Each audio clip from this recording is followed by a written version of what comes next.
Kita berjumpa dalam pembahasan hipotalamus dengan subtopik pengantar hipotalamus yang merupakan satu seri dari endokrin. Hipotalamus merupakan satu bagian dari diencephalon yang terletak di bagian dalam dari otak kita, di bagian medial dan ventral dari otak kita. Memiliki fungsi yang sangat penting walaupun ukurannya kecil, beratnya kira-kira 1% dari berat otak kita, berkaitan dengan limbic system, tentu berhubungan dengan fungsi emosi, berkaitan dengan fungsi homeostasis. Untuk memanifestasikan fungsi dari hipotalamus, tentu hipotalamus menerima input dari hampir seluruh bagian otak. Memberikan input, baik itu sensorik untuk cahaya, sensorik untuk temperatur pada kulit, dan juga informasi yang dibawa oleh darah mengenai temperatur, mengenai mineral, osmotic pressure, dan tentu hormon itu sendiri. Kita lihat pembagian secara makroskopis nervous system. Nervous system dapat kita bagi dua, yaitu central nervous system yang sering kita sebut sebagai aksis, otak dan spinal cord. Semua struktur dari nervous system yang terletak di luar aksis kita sebut sebagai peripheral nervous system. Ini ada nerve, kumpulan dari fiber, kumpulan dari akson. Di luar aksis kita sebut sebagai nerve. Seluler element dari nervous system adalah sel saraf itu sendiri. Dapat kita lihat bagian dari badan sel, kemudian tonjolan dari protoplasma. Ini adalah dendrit yang menghantar informasi ke badan sel dan yang menghantar informasi ke ujung dari terminal button di sini kita sebut sebagai akson. Jadi kalau kita lihat hipotalamus merupakan suatu kumpulan badan sel, maka kita sebut nuklei karena letaknya ada di central nervous system. Dan kedua adalah neuroglia yang merupakan supporting cell. Ya, jadi kita lihat ada neuron dan ada neuroglia sebagai supporting cell.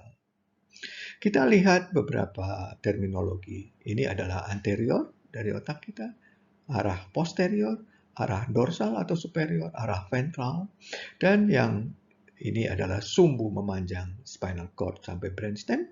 Kalau ke arah atas kita sebut rostral dan ke arah bawah kita sebut sebagai caudal. Ya, terminologi ini akan kita pakai terus dalam penggunaan gambar.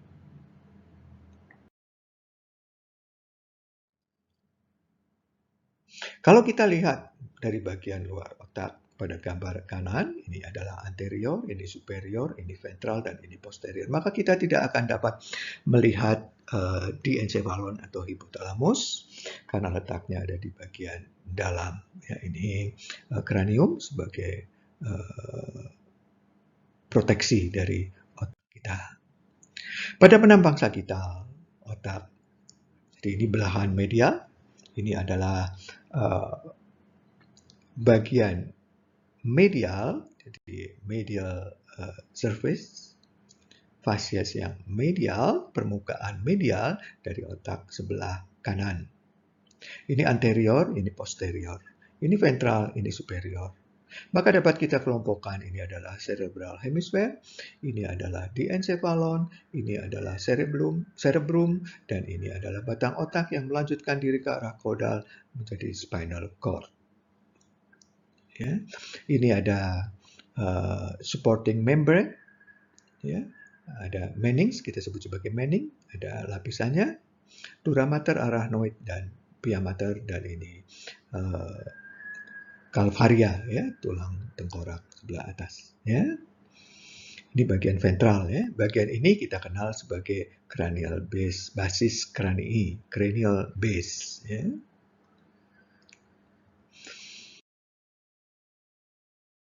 Bagian-bagian central nervous system udah kita bahas pada sebelumnya. Kita lihat lebih detail pada diencephalon.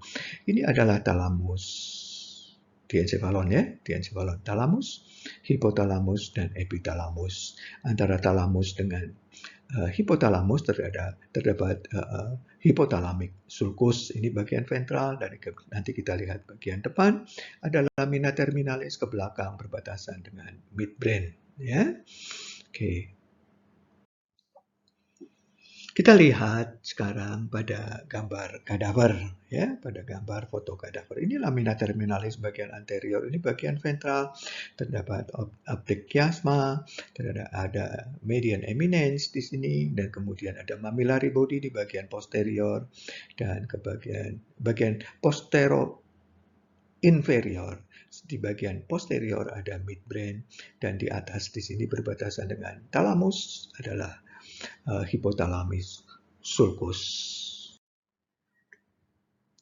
Ventral diencephalon, ini bagian yang terlihat dari ventral, ya, berbatasan dengan chiasma optik, berbatasan dengan optic tract, berbatasan dengan optic nerve di sebelah depan.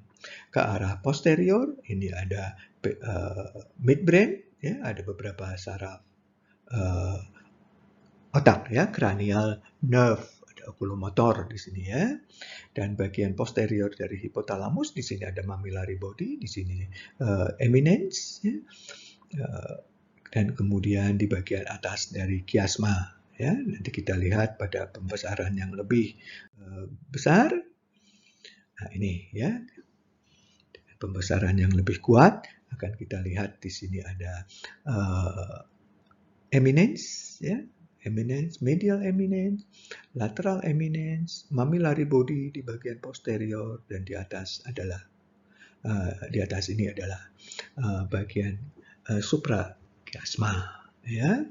Jadi kalau kita lihat di sini infundibulum berdekatan sekali dengan chiasma optik. Satu pembesaran dari adenohipofisis di sini akan menekan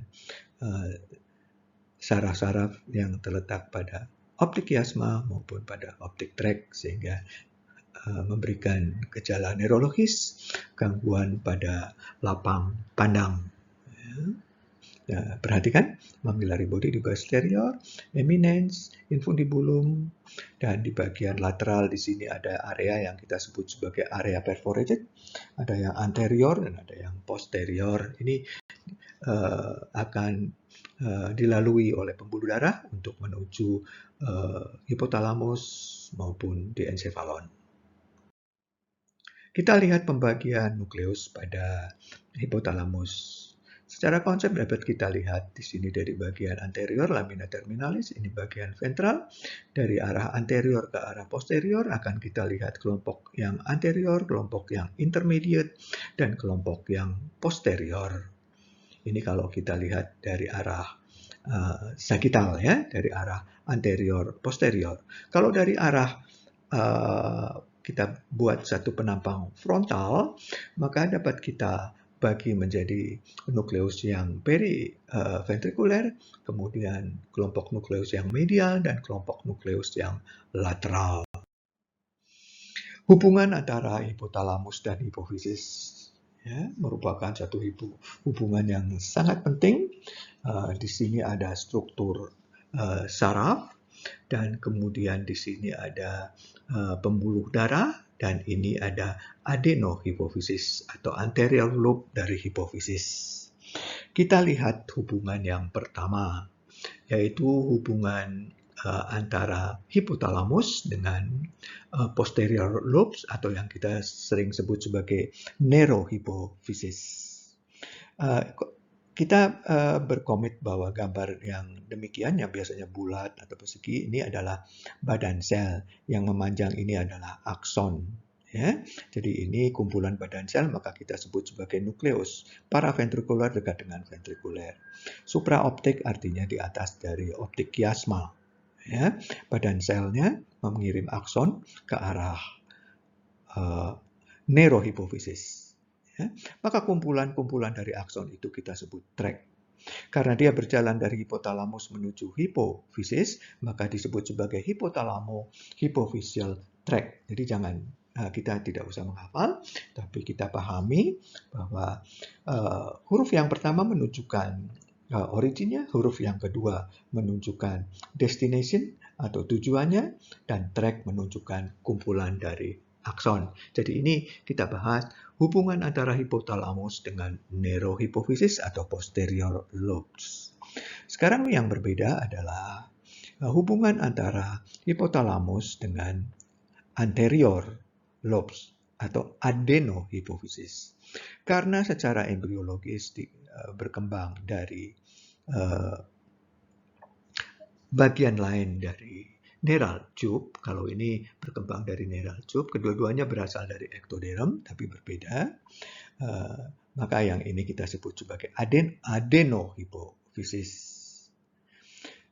Kita lihat di sini, badan selnya ada di hipotalamus, mengirim akson, aksonnya tidak sampai ke adenohipofisis, tapi sampai di daerah di sini, di daerah eminence. Di sini ada pembuluh darah, arteri, membentuk suatu plexus, ya, membentuk suatu network jaringan. Maka ini disebut sebagai capillary network yang pertama, ya. Neurosecretory cell ini melepaskan hormonnya di sini, ya, kemudian masuk ke sinusoid dan kemudian menuju ke arah adenohipofisis. Maka pembuluh yang ini kita sebut sebagai portal vein. Portal vein artinya pembuluh darah yang membawa darah venous masuk ke dalam suatu organ. Ini kita gunakan juga pada istilah ini pada hepar, ya. Jadi pembuluh darah yang masuk biasanya yang membawa darah yang arterial kita sebut sebagai arteri yang kaya oksigen. Pembuluh darah yang masuk ke dalam suatu organ yang miskin oksigen atau darah venous kita sebut sebagai vena porta. Ini vena porta, ya. Jadi vena porta ini masuk ke adenohipofisis, membentuk capillary plexus yang kedua. Setelah hormon masuk ke portal, kemudian masuk ke adenohipofisis, akan sampai pada target sel yang terletak di adenohipofisis. Kemudian produk-produk dari adenohipofisis akan dikeluarkan melalui vena. Jadi ini vena ini kita sebut sebagai vena hipofisis. Hypophyseal vein. Ya. Ini disebut sebagai portal. Karena portalnya berjalan dari hipotalamus ke hipofisis, maka kita sebut sebagai hipothalamic hypophysis portal vein. Terima kasih atas perhatian saudara pada introduksi kali ini. Akan kita lanjutkan pada video-video selanjutnya. Apabila saudara ada pertanyaan, silakan kirim melalui email kami. Terima kasih atas perhatian saudara.